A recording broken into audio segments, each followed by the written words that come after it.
Salam Bapak Ibu Saudaraku yang terkasih dalam Kristus. Sekarang mari kita persiapkan diri kita untuk mendengarkan renungan dari firman Tuhan yang menjadi evangelium pada minggu besok, tanggal 8 November 2020. Bagi saudara yang tidak suka dengan khotbah ini, skip aja. Tetapi siapa yang suka silakan dengar sampai akhir dan mohon di-share, kemudian di-subscribe, dibunyikan loncengnya agar khotbah berikut datang sendiri kepada Bapak Ibu Saudaraku yang terkasih. Damai sejahtera Tuhan Jehovah yang melampaui segala macam damai yang dapat diberikan dunia ini, kiranya memenuhi hati, pikiran, dan kehidupan kita selamanya. Amin. Mari kita berdoa. Bapa Surgawi, kami ingin mendengar firman-Mu dan tuntunan daripada-Mu tentang bagaimana kami berpolitik yang sebaiknya di Indonesia ini sesuai dengan firman-Mu. Berkatilah pertemuan kami melalui firman-Mu dalam Yesus Kristus, kami memohon dan mengucap syukur. Amin. Firman yang akan kita pahami dan artinya akan kita petik untuk kehidupan kita, agar kita dilimpahi berkat sepanjang hidup kita, diambil dari surat Paulus yang pertama kepada Timotius, pasal 2 ayat 1-7. Mari kita baca apa yang dinasihatkan Apostel Paulus untuk para pengikut Tuhan Yesus Kristus dulu dan sekarang. Pertama-tama aku menasihatkan, naikkanlah permohonan, doa syafaat, dan ucapan syukur untuk semua orang, untuk raja-raja dan untuk semua pembesar, agar kita dapat hidup tenang dan tenteram dalam segala kesalehan dan kehormatan. Itulah yang baik dan yang berkenan kepada Allah, Juru Selamat kita, yang menghendaki supaya semua orang diselamatkan dan memperoleh pengetahuan akan kebenaran. Karena Allah itu Esa, dan Esa pula Dia yang menjadi pengantara antara Allah dan manusia, yaitu manusia Kristus Yesus, yang telah menyerahkan dirinya sebagai tebusan bagi semua manusia. Itu kesaksian pada waktu yang ditentukan. Untuk kesaksian itulah aku telah ditetapkan sebagai pemberita dan rasul. Dan yang kukatakan ini benar, aku tidak berdusta, dan sebagai pengajar orang-orang bukan Yahudi dalam iman dan kebenaran. Demikianlah firman kehidupan yang akan kita coba memahaminya, dan maknanya akan kita jadikan suluh dan terang dalam kehidupan kita sehari-hari. Berbahagia dan diberkatilah orang atau siapapun yang mendengar dan mengerti firman Tuhan, lalu menjadikannya sebagai pedoman hidupnya sehari-hari. Amin. Bapak Ibu Saudaraku yang terkasih dalam Yesus Kristus, Tuhan dan Juru Selamat kita, beberapa poin yang dapat kita ambil sehubungan dengan firman kehidupan ini, antara lain, pertama, Yesus Kristus datang di dunia mendeklarasikan bahwa kerajaan surga atau Basileia ton uranon, Malkut Has-Samaim, yang disebut juga kerajaan Tuhan atau kerajaan Elohim, Basileia tu Teu, atau Malkut Elohim, lai kerajaan Allah, telah dekat dan sudah datang di dunia bersamaan dengan kedatangan Yesus Kristus memberitakan Injil kerajaan Elohim atau kerajaan Tuhan itu. Yesus Kristus berkeliling dari kota ke kota dan dari desa ke desa memberitakan kerajaan Tuhan itu. Lukas 8 ayat 1, Matius 9 ayat 5, bandingkan Matius 4:23. Kepada murid-muridnya diberi karunia mengetahui rahasia kerajaan Tuhan. Lukas 8 ayat 10, Matius 13 ayat 11. Bahkan diberikan kunci kerajaan sorga. Matius 16 ayat 19. Dia mengutus murid-muridnya pergi ke seluruh dunia untuk memberitakan Injil kerajaan Tuhan. Lukas 9 ayat 2, Matius 10 ayat 7. Kepada yang percaya kepadanya diperintahkan, pergilah dan beritakanlah kerajaan Tuhan di mana-mana. Lukas 9 ayat 60. Dengan mengusir setan dalam arti mengalahkan si jahat dan kejahatan dengan kuasa Tuhan, itu pertanda bahwa kerajaan Tuhan sudah datang kepada umat manusia. Bandingkan Lukas 11 ayat 20. Kedatangan kerajaan Tuhan itu sering diberitahu dengan berbagai perumpamaan.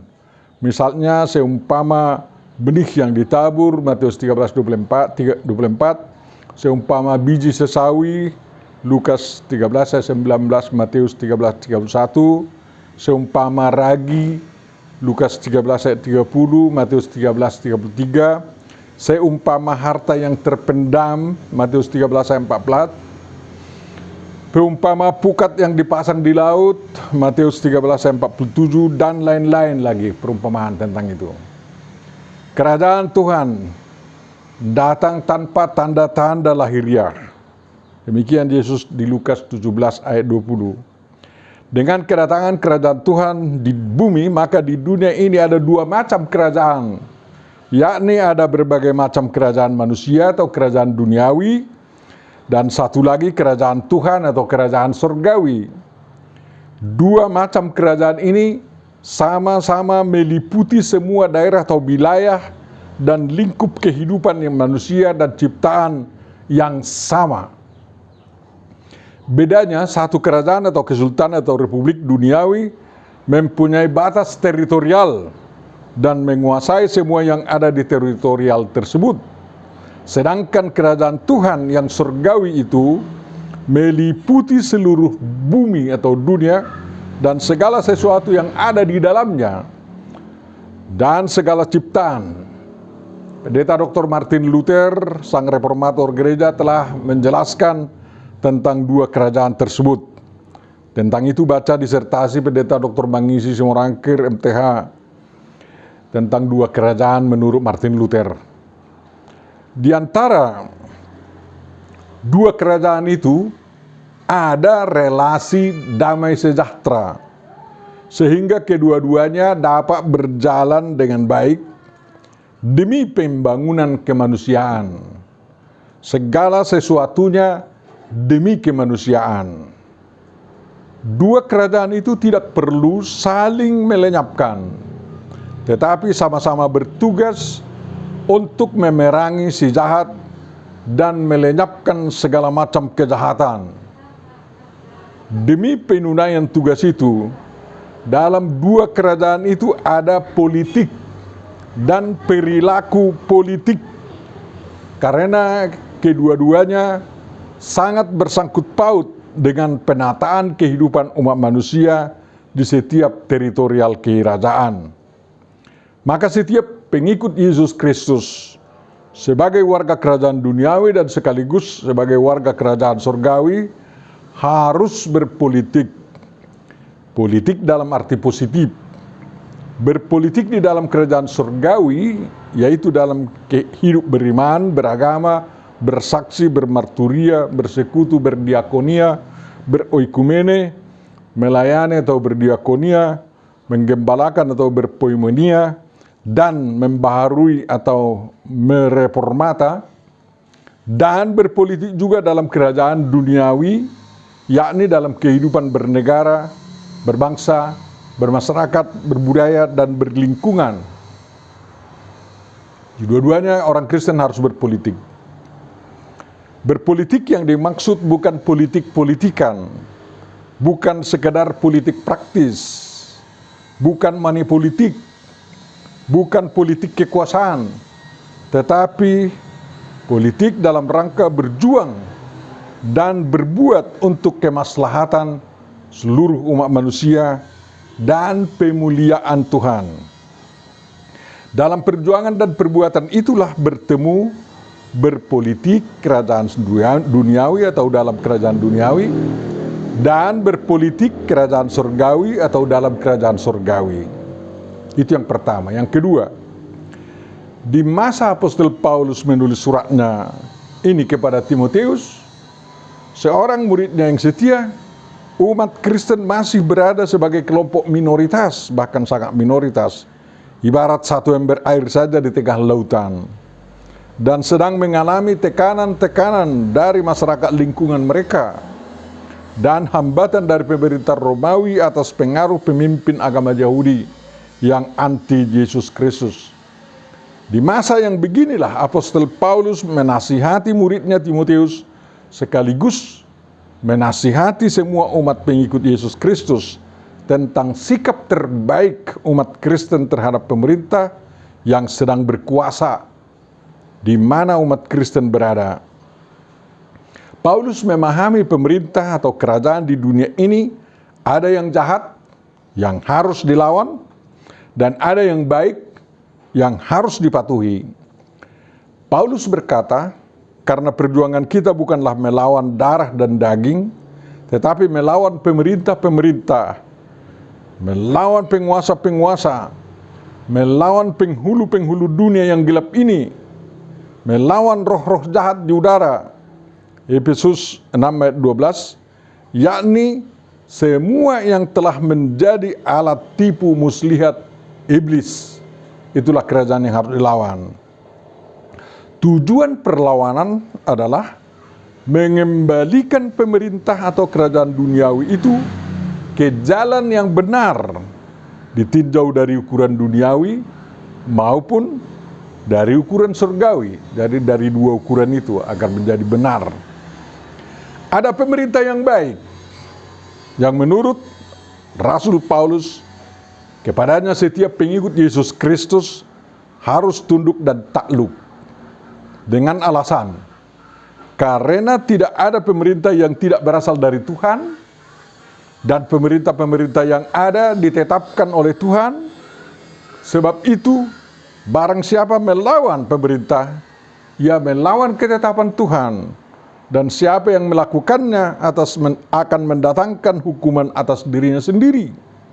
Dan karena pemerintah adalah hamba Tuhan untuk kebaikanmu, artinya untuk kebaikan orang Kristen, pemerintah menyandang pedang.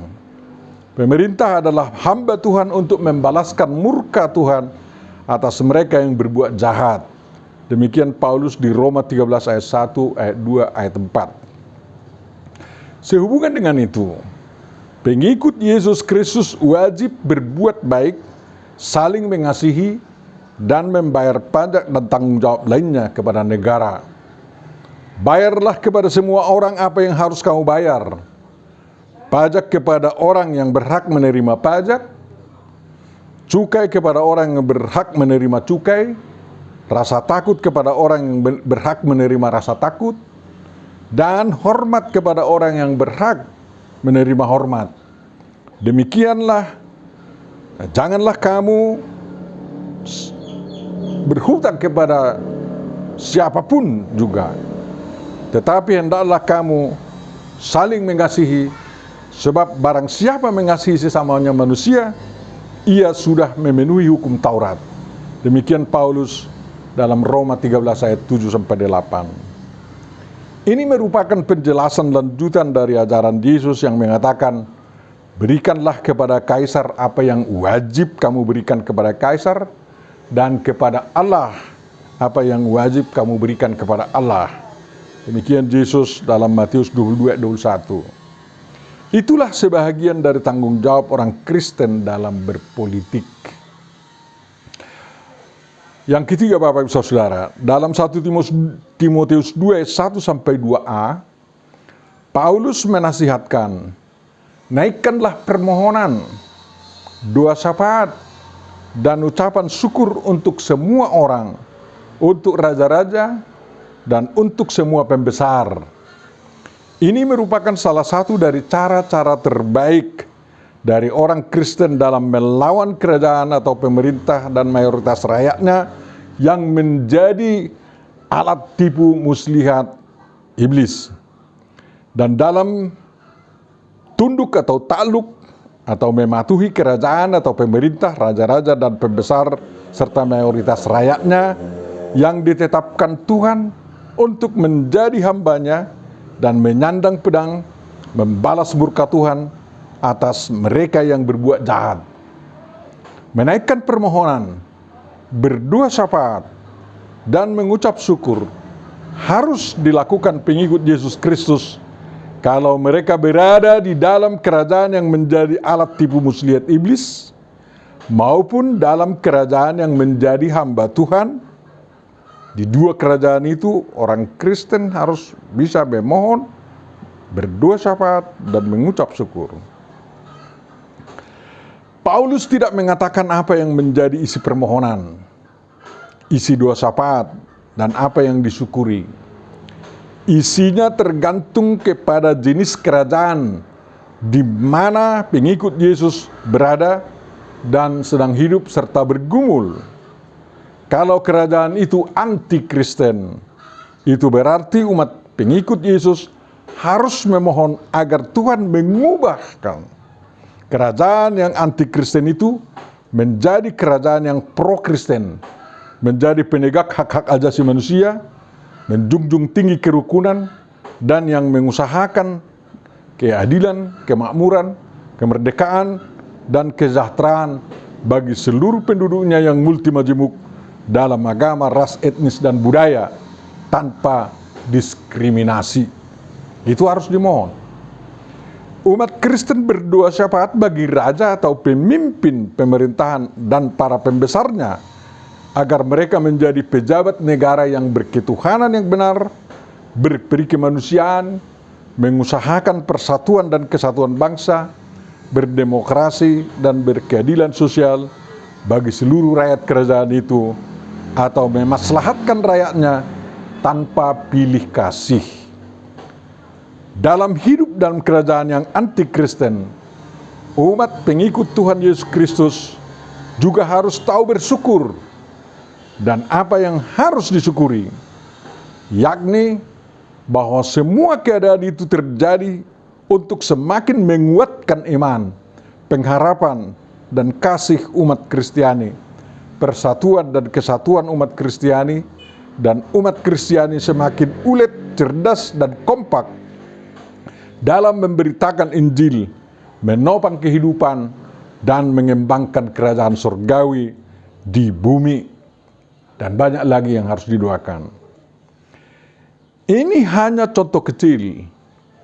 Perlu diketahui bahwa permohonan dan doa umat Kristen kepada Tuhan dapat mengubah orang yang anti-Kristen menjadi pro-Kristen. Raja yang tirani menjadi raja yang adil dan penuh kasih. Pembesar yang jahat menjadi pembesar yang baik. Kalau kerajaan itu atau pemerintah dan para aparaturnya dan rakyatnya merupakan hamba Tuhan untuk menghapus si jahat dan segala bentuk kejahatan, dan merupakan hamba Tuhan walaupun tidak mengikut Yesus Kristus seperti Republik Indonesia yang ber-NKRI, berpancasila, 18 Agustus 45, berundang-undang dasar 45 yang telah diamandemen, berbineka tunggal ika misalnya, maka umat pengikut Yesus memohon dan berdoa syafaat kepada Tuhan agar Tuhan semakin menambah hikmat, kasih, kejujuran, dan ketulusan hati para pemimpin kerajaan dan para pembesarnya atau semua aparaturnya, sehingga kemaslahatan rakyat, bangsa, dan negara semakin meningkat dan bertambah-tambah dari hari ke hari, tahun ke tahun, dan tetap dalam keadaan damai, sejahtera, aman, sentosa atas lindungan Tuhan. Semua keadaan itu disyukuri oleh umat pengikut Yesus. Kemudian umat pengikut Yesus Kristus melakukan perbuatan-perbuatan yang terbaik demi pewujudan isi permohonan, doa syafaat, dan ucapan syukur itu, agar semuanya tidak hanya angan-angan belaka, atau agar jangan menjadi holak kata seperti dikatakan oleh orang Batak Toba. Jadi doa, permohonan, dan syukur itu di dalam keadaan yang bentuk yang bagaimanapun, yang sifatnya bagaimanapun, harus ditindaklanjuti dengan perbuatan-perbuatan. Dalam keadaan yang manapun itu, umat pengikut Yesus melakukan yang terbaik sesuai dengan kemampuannya, hingga raja yang bagaimanapun itu, yang lalim atau yang baik, akhirnya mengasihi pengikut Yesus tersebut dan membutuhkan kehadiran mereka atau umat Kristen di negara atau kerajaan tersebut. Selalu ada silent obedience, dan ada juga obedience in disobedience, yang mengubahkan kerajaan itu kepada yang terbaik demi kemaslahatan umat manusia di kerajaan tersebut. Tak perlu melakukan civil disobedience. Itulah yang dilakukan Daniel bersama kawan-kawannya sewaktu mereka berada di bawah kekuasaan Raja Nebukadnezar II, raja yang lalim dan yang menjajah negerinya serta membuang bangsa Yehuda ke Babel. Dalam bahasa Nabi Yeremia dikatakan, usahakanlah kesejahteraan kota di mana kamu aku buang, dan berdoalah untuk kota itu kepada Tuhan, sebab kesejahteraannya adalah kesejahteraanmu. Yeremia 29 ayat 7. Dan sebelumnya dikatakan, dirikanlah rumah untuk kamu diami, buatlah kebun untuk kamu nikmati hasilnya, ambillah istri untuk memperanakan anak laki-laki dan perempuan, ambilkanlah istri bagi anakmu laki-laki, dan carikanlah suami bagi anakmu perempuan, supaya mereka melahirkan anak laki-laki dan perempuan, agar di sana kamu bertambah banyak dan jangan berkurang. Yeremia 29 ayat 5-6. Dalam hal ini berlaku ajaran Yesus yang mengatakan, lihat, aku mengutus kamu seperti domba di tengah-tengah serigala. Sebab itu hendaklah kamu cerdik seperti ular dan tulus seperti merpati. Demikian Yesus di Matius 10 ayat 16. Poin yang keempat, Bapak Ibu Saudaraku yang terkasih, Paulus mengatakan tujuan politik umat pengikut Yesus dalam kerajaan yang bagaimanapun mereka hidup. Yang pertama, agar kita atau umat pengikut Yesus dapat hidup tenang dan tentram dalam segala kesalehan dan kehormatan. Dan yang kedua, supaya semua orang diselamatkan dan memperoleh pengetahuan akan kebenaran sesuai dengan kehendak Tuhan. Sekarang ini sudah semakin disadari bahwa tidak lagi zamannya memperjuangkan kemaslahatan atau kemerdekaan suatu bangsa, suku, etnis dengan melakukan pemberontakan bersenjata. Karena pemberontakan bersenjata menimbulkan kekacauan, penderitaan rakyat yang berkepanjangan, dan pembunuhan manusia yang tidak berdosa. Perjuangan terbaik adalah dengan memelihara ketenangan, ketenteraman, kesalehan, dan kehormatan. Dalam keadaan seperti itu, pengikut Yesus dapat mengajar suatu bangsa, baik yang anti-Kristen pun, apalagi yang pro-Kristen, tentang keselamatan dalam Kristus dan pengetahuan tentang kebenaran yang sesungguhnya. Keadaan tenang dan tenteram, dapat hidup saleh dan terhormat, adalah kesempatan dan modal terbaik untuk mengikuti jejak Paulus menjadi pemberita Injil dan menjadi utusan atau apostel Tuhan Yesus Kristus, dan menjadi pengajar orang-orang yang bukan Kristen dalam iman dan kebenaran. Poin yang kelima, Bapak Ibu Saudara, iman dan kebenaran yang harus terus-menerus diajarkan oleh setiap pengikut Yesus adalah bahwa Allah itu Esa, dan Esa pula Dia yang menjadi pengantara antara Allah dan manusia, yaitu manusia Kristus Yesus, yang telah menyerahkan dirinya sebagai tebusan bagi semua manusia. Itu kesaksian pada waktu yang ditentukan. Demikian Paulus. Semakin kencang dunia ini menolak ajaran keesahan Tuhan dalam ketritunggalan Elohim, umat Kristen pengikut Yesus harus semakin gencar mengajarkan ajaran keesahan Tuhan yang Tritunggal itu dan membuatnya menjadi dasar politik dan praktek perpolitikan umat pengikut Yesus di dalam kerajaan yang bagaimanapun mereka hidup. Dan memang ajaran keesahan Tuhan yang Tritunggal itu bisa untuk itu asal dipahami dengan benar dan dilakukan dengan benar. Elohim yang plural tunggal, inilah yang menciptakan langit dan bumi, Kejadian 1 ayat 1. Di dalam dirinya ada penampakan Bapa, penampakan Anak, dan penampakan Roh Kudus. Dia bekerja kontekstual sesuai dengan tujuan yang hendak dia capai, yakni semua ciptaannya sungguh amat baik.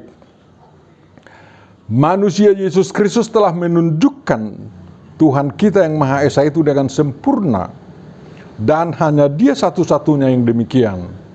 Yesus Kristus adalah utusan Tuhan kepada umat manusia, tetapi Dia bukan hanya sekedar nabi atau sekedar rasul, melainkan juga kalam dan kalimat Tuhan, firman yang menjadi manusia, dan Dia adalah Roh Kudus, Ruhul Allah.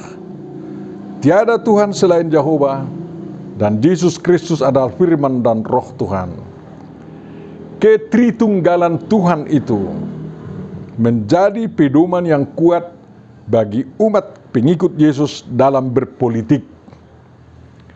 Dalam berpolitik, pengikut Yesus dapat kreatif, mengikut Tuhan dalam Bapa, dapat menyelamatkan, mengikut Tuhan dalam Yesus Juru Selamat, dan dapat memelihara, mengikut Tuhan dalam Roh Kudus.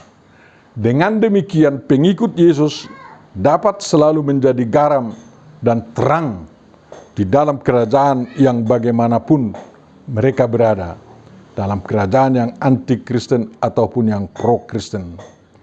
Tuhan memberkati.